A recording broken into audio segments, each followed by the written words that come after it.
नमस्ते मित्रों, भावकों, तद्रूप नामक इस YouTube चैनल में आपका स्वागत है। इस YouTube चैनल के माध्यम से हम संस्कृत और हिंदी साहित्य की उत्तम रचनाओं को प्रस्तुत करेंगे। तो आज मैं प्रारंभ करता हूँ हिंदी की उत्तम रचना धूप का एक टुकड़ा। ये कहानी है निर्मल वर्मा जी की, हिंदी के प्रसिद्ध रचनाकार निर्मल वर्मा जी की। ये एक अत्यंत उत्तम रचना है जिसका शीर्षक है धूप का एक टुकड़ा। आइए कहानी पढ़ते हैं। क्या मैं इस बेंच पर बैठ सकती हूँ? नहीं, आप उठिए नहीं, मेरे लिए यह कोना ही काफ़ी है। आप शायद हैरान होंगे कि मैं दूसरी बेंच पर क्यों नहीं जाती। इतना बड़ा पार्क, चारों तरफ खाली बेंचें, मैं आपके पास ही क्यों धंसना चाहती हूँ। आप बुरा न माने तो मैं एक बात कहूँ, जिस बेंच पर आप बैठे हैं वह मेरी है। जी हाँ, मैं यहाँ रोज बैठती हूँ। नहीं, आप गलत न समझे, इस बेंच पर मेरा कोई नाम नहीं लिखा है। भला म्यूनिसिपैलिटी की बेंचों पर नाम कैसा। लोग आते हैं, घड़ी दो घड़ी बैठते हैं और फिर चले जाते हैं। किसी को याद भी नहीं रहता कि फला दिन फला आदमी यहाँ बैठा था। उसके जाने के बाद बेंच पहले की ही तरह खाली हो जाती है। जब कुछ देर बाद कोई नया आगंतुक आकर उस पर बैठता है तो उसे पता भी नहीं चलता कि उससे पहले वहाँ कोई स्कूल की बच्ची या अकेली बुढ़िया या नशे में धुत जिप्सी बैठा होगा। नहीं जी, नाम वहीं लिखे जाते हैं जहाँ आदमी टीक कर रहे, तभी घरों के नाम होते हैं या फिर कब्रों के। हालांकि कभी कभी मैं सोचती हूँ कि कब्रों पर नाम भी न रहें तो भी खास अंतर नहीं पड़ता। कोई जीता जागता आदमी जानबूझकर दूसरे की कब्र में घुसना पसंद नहीं करेगा। आप उधर देख रहे हैं, घोड़ा गाड़ी की तरफ। नहीं, इसमें हैरानी की कोई बात नहीं। शादी ब्याह के मौकों पर लोग अब भी घोड़ा गाड़ी इस्तेमाल करते हैं। मैं तो हर रोज देखती हूँ, इसलिए मैंने यह बेंच अपने लिए चुनी है। यहाँ बैठकर आंखें सीधी गिरजे पर जाती हैं। आपको अपनी गर्दन टेढ़ी नहीं करनी पड़ती। बहुत पुराना गिरजा है। इस गिरजे में शादी करवाना बहुत बड़ा गौरव माना जाता है। लोग 8-10 महीने पहले से अपना नाम दर्ज करवा लेते हैं। वैसे सगाई और शादी के बीच इतना लंबा अंतराल ठीक नहीं। कभी कभी बीच में मनमुटाव हो जाता है और एन विवाह के मुहूर्त पर वर वधू में से कोई भी दिखाई नहीं देता। उन दिनों यह जगह सुनसान पड़ी रहती है, न कोई भीड़ न कोई घोड़ा गाड़ी। भिखारी भी खाली हाथ लौट जाते हैं। ऐसे ही एक दिन मैंने सामने वाली बेंच पर एक लड़की को देखा था। अकेली बैठी थी और सुनी आंखों से गिरजे को देख रही थी। पार्क में यही एक मुश्किल है। इतने खुले में सब अपने अपने में बंद बैठे रहते हैं। आप किसी के पास जाकर सांत्वना के 2 शब्द भी नहीं कह सकते। आप दूसरों को देखते हैं, दूसरे आपको। शायद इससे भी कोई तसल्ली मिलती होगी। यही कारण है अकेले कमरे में जब तकलीफ दुश्वार हो जाती है तो अक्सर लोग बाहर चले आते हैं। सड़कों पर, पब्लिक पार्क में, किसी पब में, वहाँ आपको कोई तसल्ली भी न दे तो भी आपका दुख एक जगह से मुड़कर दूसरी तरफ करवट ले लेता है। इससे तकलीफ का बोझ कम नहीं होता, लेकिन आप उसे कुली के सामान की तरह एक कंधे से उठाकर दूसरे कंधे पर रख देते हैं। यह क्या कम राहत है? मैं तो ऐसा ही करती हूँ। सुबह से ही अपने कमरे से बाहर निकल आती हूँ। नहीं, आप गलत न समझे, मुझे कोई तकलीफ नहीं है। मैं धूप की खातिर यहाँ आती हूँ। आपने देखा होगा, सारे पार्क में सिर्फ यही एक बेंच है जो पेड़ के नीचे नहीं है। इस बेंच पर एक पत्ता भी नहीं झरता। फिर इसका एक बड़ा फ़ायदा यह भी है कि यहाँ से मैं सीधे गिरजे की तरफ देख सकती हूँ। लेकिन यह शायद मैं आपसे पहले ही कह चुकी हूँ। आप सचमुच सौभाग्यशाली हैं। पहले दिन यहाँ आए और सामने घोड़ा गाड़ी। आप देखते रहिए, कुछ ही देर में गिरजे के सामने छोटी सी भीड़ जमा हो जाएगी। उनमें से ज़्यादातर लोग ऐसे होते हैं जो न वर को जानते हैं न वधू को, लेकिन एक झलक पाने के लिए घंटों बाहर खड़े रहते हैं। आपके बारे में मुझे मालूम नहीं, लेकिन कुछ चीज़ों को देखने की उत्सुकता जीवन भर खत्म नहीं होती। अब देखिए, आप इस पेरम्बुलेटर के आगे बैठे थे। पहली इच्छा यह हुई, झांक कर भीतर देखूं, जैसे आपका बच्चा औरों से अलग होता नहीं। इस उम्र में सारे बच्चे एक जैसे ही होते हैं, मुंह में चूसनी दबाए लेटे रहते हैं। फिर भी जब मैं किसी पेरम्बुलेटर के सामने से गुजरती हूँ तो एक बार भीतर झांकने की ज़बरदस्त इच्छा होती है। मुझे यह सोचकर काफ़ी हैरानी होती है कि जो चीज़ें हमेशा एक जैसी रहती हैं उनसे उबने के बजाय आदमी उन सबसे ज़्यादा उन्हीं को देखना चाहता है, जैसे प्रेम में लेटे बच्चे या नव विवाहित जोड़े की घोड़ा गाड़ी या मुर्दों की अर्थी। आपने देखा होगा, ऐसी चीज़ों के इर्द गिर्द हमेशा भीड़ जमा हो जाती है। अपना बस हो या न हो, पांव खुद ब खुद उनके पास खींचे चले जाते हैं। मुझे कभी कभी यह सोचकर बड़ा अचरज होता है कि जो चीज़ें हमें अपनी ज़िंदगी को पकड़ने में मदद देती हैं, वे चीज़ें हमारी पकड़ के बाहर हैं। हम न उनके बारे में कुछ सोच सकते हैं, न किसी दूसरे को बता सकते हैं। मैं आपसे पूछती हूँ, क्या आप अपनी जन्म की घड़ी के बारे में कुछ याद कर सकते हैं, या अपनी मौत के बारे में किसी को कुछ बता सकते हैं, या अपने विवाह के अनुभव को हूबहू अपने भीतर दोहरा सकते हैं? आप हंस रहे हैं। नहीं, मेरा मतलब कुछ और था। कौन ऐसा आदमी है जो अपने विवाह के अनुभव को याद नहीं कर सकता? मैंने सुना है कुछ ऐसे देश हैं जहां जब तक लोग नशे में धुत नहीं हो जाते तब तक विवाह करने का फैसला नहीं लेते, और बाद में उन्हें उसके बारे में कुछ याद नहीं रहता। नहीं जी, मेरा मतलब ऐसे अनुभव से नहीं था। मेरा मतलब था, क्या आप उस क्षण को याद कर सकते हैं जब आप एकाएक यह फैसला कर लेते हैं कि आप अलग न रहकर किसी दूसरे के साथ रहेंगे जिंदगी भर? मेरा मतलब है, क्या आप सही उस बिंदु पर अंगुली रख सकते हैं जब आप अपने भीतर के अकेलेपन को थोड़ा सा सरकाकर किसी दूसरे को वहां आने देते हैं? जी हाँ, उसी तरह जैसे कुछ देर पहले आपने थोड़ा सा सरक कर मुझे बेंच पर आने दिया था, और अब मैं आपसे ऐसे बात कर रही हूँ मानो आपको बरसों से जानती हूँ। लीजिए, अब 2-4 सिपाही भी गिरजे के सामने खड़े हो गए। अगर इसी तरह भीड़ जमा होती गई तो आने जाने का रास्ता भी रुक जाएगा। आज तो खैर धूप निकली है, लेकिन सर्दी के दिनों में भी लोग ठिठुरते हुए खड़े रहते हैं। मैं तो बरसों से यह देखती आ रही हूँ। कभी कभी तो यह भ्रम होता है कि 15 साल पहले मेरे विवाह के मौके पर जो लोग जमा हुए थे, वही लोग आज भी हैं। वही घोड़ा गाड़ी, वही इधर उधर घूमते हुए सिपाही, जैसे इस दौरान कुछ भी नहीं बदला हो। जी हाँ, मेरा विवाह भी इसी गिरजे में हुआ था, लेकिन यह मुद्दत पहले की बात है। तब सड़क इतनी चौड़ी नहीं थी कि घोड़ा गाड़ी सीधे गिरजे के दरवाजे पर आकर ठहर सके।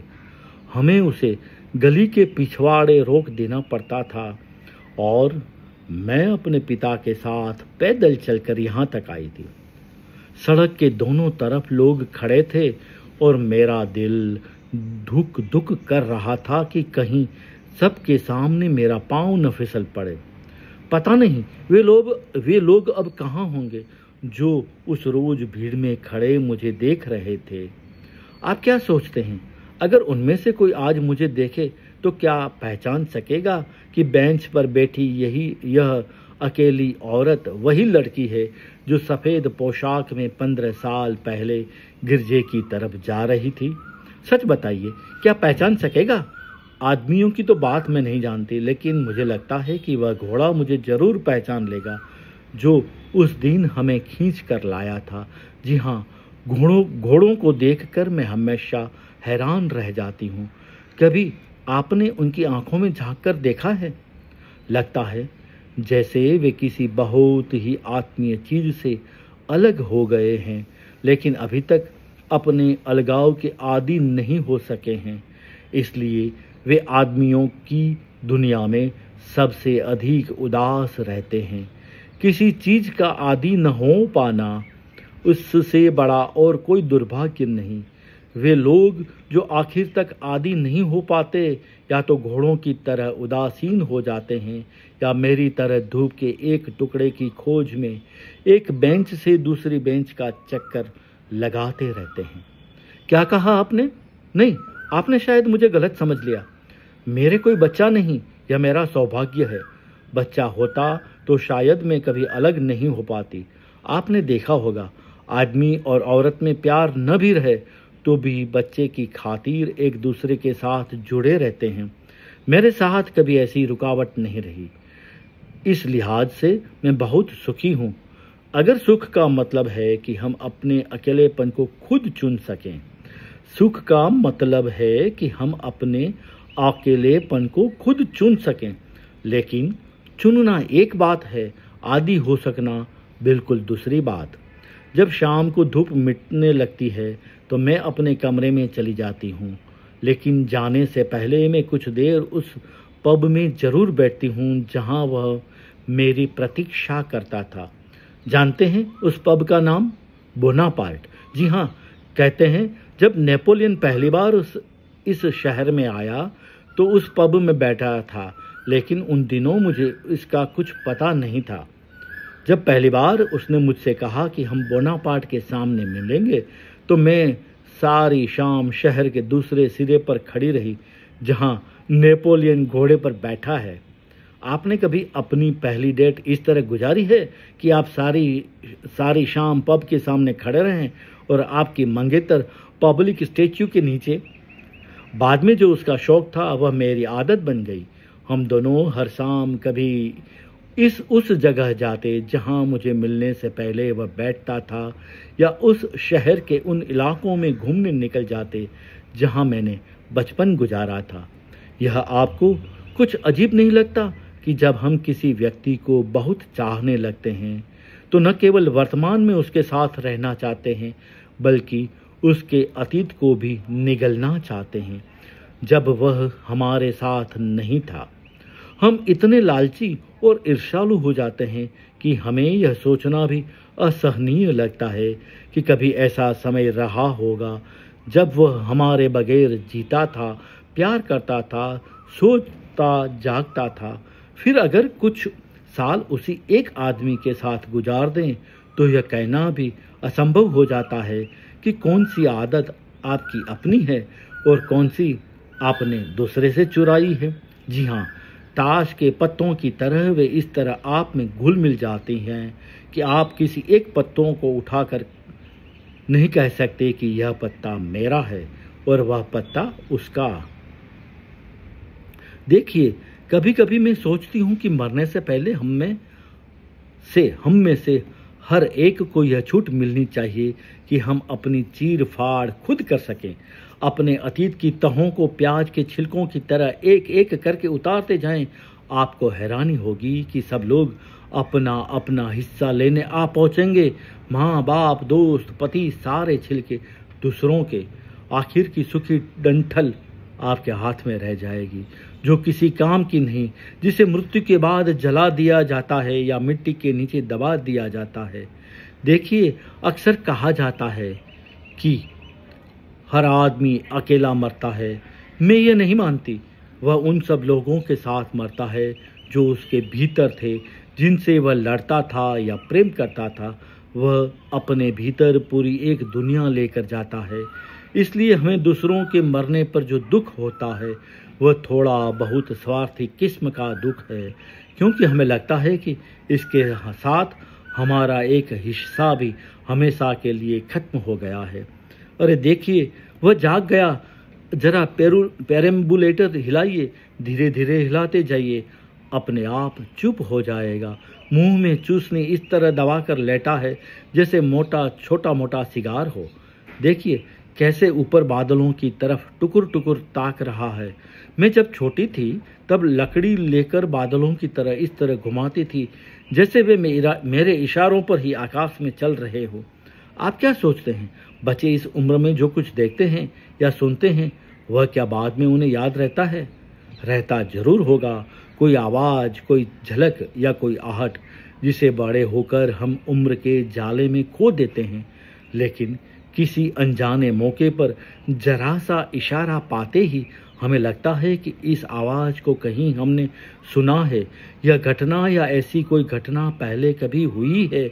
और फिर इसके साथ साथ बहुत सी चीज़ें अपने आप खुलने लगती हैं जो हमारे भीतर अरसे से जमा थी, लेकिन रोज़मर्रा की दौड़ धूप में जिनकी तरफ हमारा ध्यान जाता नहीं, लेकिन वे वहाँ है, घात लगाए कोने में खड़ी रहती है मौके की तलाश में। और फिर किसी घड़ी सड़क पर चलते हुए या ट्राम की प्रतीक्षा करते हुए या रात को सोने और जागने के बीच वे अचानक आपको पकड़ लेती है।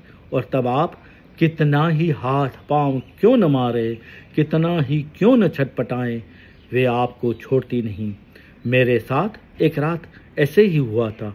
हम दोनों सो रहे थे और तब मुझे एक अजीब सा खटका सुनाई दिया, बिल्कुल वैसे ही जैसे बचपन में मैं अपने अकेले कमरे में हड़बड़ा कर जाग उठती थी और सहसा यह भ्रम होता था कि दूसरे कमरे में माँ और बाबू नहीं है और मुझे लगता था कि अब मैं उन्हें कभी नहीं देख सकूंगी।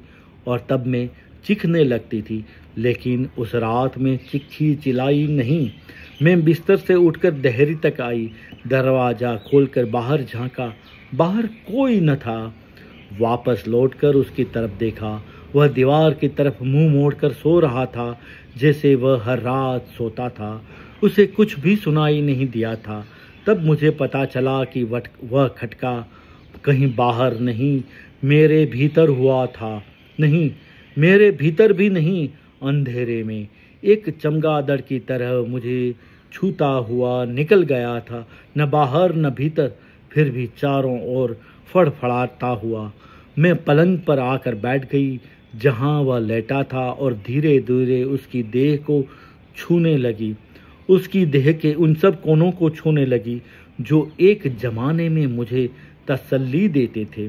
मुझे यह अजीब सा लगा कि मैं उसे छू रही हूँ और मेरे हाथ खाली के खाली वापस लौट आते हैं। बरसों पहले की गुंज जो उसके अंगों से निकलकर मेरी आत्मा में बस जाती थी अब कहीं न थी। मैं उसी तरह उसकी देह को टोह रही थी जैसे कुछ लोग पुराने खंडहरों पर अपने नाम खोजते हैं जो मुद्दत पहले उन्होंने दीवारों पर लिखे थे, लेकिन मेरा नाम वहाँ कहीं न था।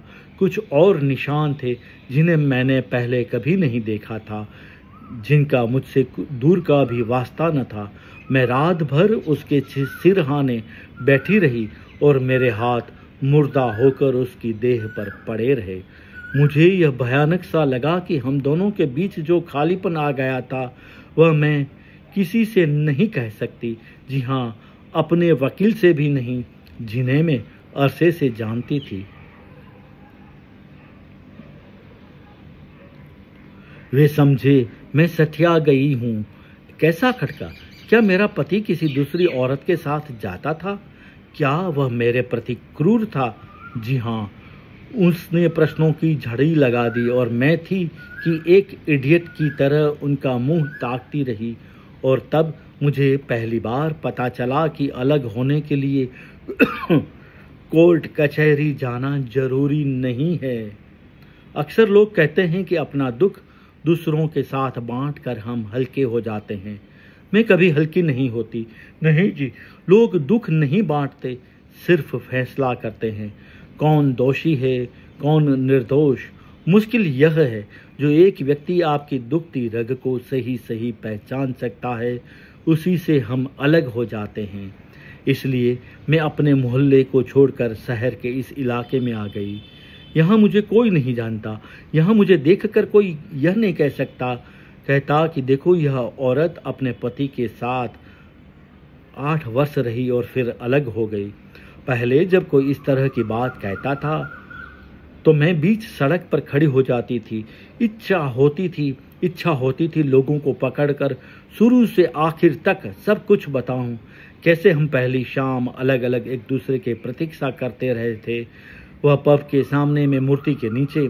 कैसे उसने पहली बार मुझे पेड़ के तने से सटाकर चूमा था। कैसे मैंने पहली बार डरते डरते उसके बालों को छुआ था। जी हाँ, मुझे यह लगता था कि जब तक मैं उन्हें यह सच नहीं बता दूंगी तब तक उस रात के बारे में कुछ नहीं कह सकूंगी जब पहली बार मेरे भीतर खटका हुआ था और बरसों बाद यह इच्छा हुई थी कि मैं दूसरे कमरे में भाग जाऊं जहां मेरे माँ बाप सोते थे, लेकिन वह कमरा खाली था। जी, मैंने कहीं पढ़ा था कि बड़े होने का मतलब है कि अगर आप आधी रात को जाग जाएं और कितना ही क्यों न चीखे चिल्लाएं, दूसरे कमरे से कोई नहीं आएगा, वह हमेशा खाली रहेगा। देखिए, उस रात के बाद मैं कितनी बड़ी हो गई हूँ, लेकिन एक बात मुझे अभी तक समझ में नहीं आती। भूचाल या बमबारी की खबरें अखबारों में छपती हैं दूसरे दिन सबको पता चल जाता है कि जहाँ बच्चों का स्कूल था वहाँ खंडर है, जहाँ खंडर थे वहाँ उड़ती धूल।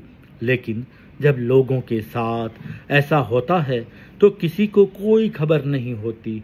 उस रात के बाद दूसरे दिन मैं सारे शहर में अकेली घूमती रही और किसी ने मेरी तरफ देखा भी नहीं। जब मैं पहली बार इस पार्क में आई थी, इसी बेंच पर बैठी थी जिस पर आप बैठे हैं। और जी हाँ, उस दिन मुझे बहुत आश्चर्य हुआ कि मैं उसी गिरजे के सामने बैठी हूँ जहाँ मेरा विवाह हुआ था। तब सड़क इतनी चौड़ी नहीं थी कि हमारी घोड़ा गाड़ी सीधे गिरजे के सामने आ सके। हम दोनों पैदल चलकर यहाँ आए थे। आप सुन रहे हैं ना ऑर्गन पर संगीत? आप सुन रहे हैं ऑर्गन पर संगीत? देखिए, उन्होंने दरवाजे खोल दिए हैं। संगीत की आवाज़ यहाँ तक आती है। इसे सुनते ही मुझे पता चल जाता है कि उन्होंने एक दूसरे को चूमा है, अंगूठियों की अदला बदली की है।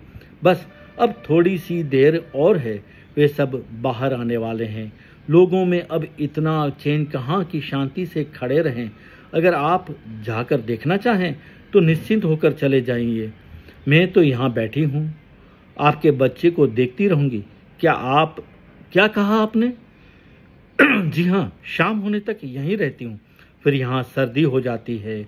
दिन भर में यह देखती रहती हूँ कि धूप का टुकड़ा किस बेंच पर है, उसी बेंच पर जाकर बैठ जाती हूँ। पार्क का कोई ऐसा कोना नहीं जहाँ मैं आधा घड़ी नहीं बैठती, लेकिन यह बेंच मुझे सबसे अच्छी लगती है। एक तो इस पर पत्ते नहीं झड़ते और दूसरे, अरे आप जा रहे हैं। और यहाँ निर्मल वर्मा की एक उत्तम रचना, एक तत्वज्ञान से भरी, मन को झकझोरने वाली, हर शब्द पर, हर वाक्य पर स्वयं को चिंतन मनन करने के लिए बाध्य करती हुई यह रचना धूप का एक टुकड़ा संपन्न होता है। आप इसे सुनिए, इसका अनुभव करें और प्रत्येक शब्द को भीतर ही भीतर अनुभव करें। एक अद्भुत अनुभूति, एक ऐसा तत्वज्ञान हमें स्पर्श करता रहेगा जो हमें सोचने पर, विचारने पर विवश कर देगा। तो इस अंक का यहाँ समापन करता हूँ। अगली कड़ी में कुछ और रचना लेकर मैं प्रस्तुत होऊंगा। तब तक अनुमति दीजिए। नमस्ते।